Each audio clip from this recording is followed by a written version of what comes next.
வாழ்க்கையில் எவ்வளவோ கோயிலுக்கு போயிட்டு வந்துட்டேங்க. எவ்வளவோ பரிகாரங்கள் ஜோதிடர்கள் சொல்லிட்டாங்க. அத்தனை பரிகாரமும் நான் செஞ்சுட்டேன். ஆனால் எதுவுமே எனக்கு பலன் கொடுக்கல. நான் காலம் முழுக்க கஷ்டம் மட்டும் தான் பட்டுட்டு இருக்கேன் அப்படின்னு சொல்கிறீங்களா?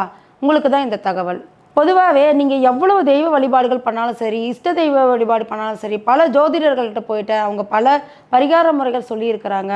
ஆனாலும் என்னால் என்னோடய வாழ்க்கையில் சக்ஸஸே பண்ண முடியல. மேலும் மேலும் கஷ்டத்தை தான் பட்டுட்டு வரேன் அப்படின்னு சொல்லிக்கிட்டு இருக்கும் பொழுது நாம் ஒரு விஷயத்த ஆழமாக யோசிக்கணும். நம்ம குலதெய்வத்தை வழிபாடு செஞ்சோமா அப்படின்னு பார்க்கும் பொழுது அதை விட்டுருப்போம்.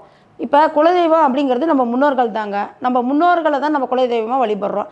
அப்படிப்பட்ட குலதெய்வத்தை நம்ம வணங்காமல் அனைத்து தெய்வங்களும் வணங்கும் போது அது நம்மளுக்கு உதவி செய்யுமானா செய்யாதுங்க. நம்மளுக்கு ஒரு கஷ்டம் வருது, ஒரு பிரச்சனை வருது அப்படின்னா அந்த பிரச்சனையிலிருந்து கஷ்டத்திலிருந்து காப்பாற்றுறது குலதெய்வம் மட்டும்தான். அந்த குலதெய்வத்தை வழிபாடாமல் நாம் இஷ்ட தெய்வங்களை வழிபடும் பொழுது கூட நம்மளுக்கு அந்த அதிகாரம் குலதெய்வம் கொடுக்க மாட்டாங்க.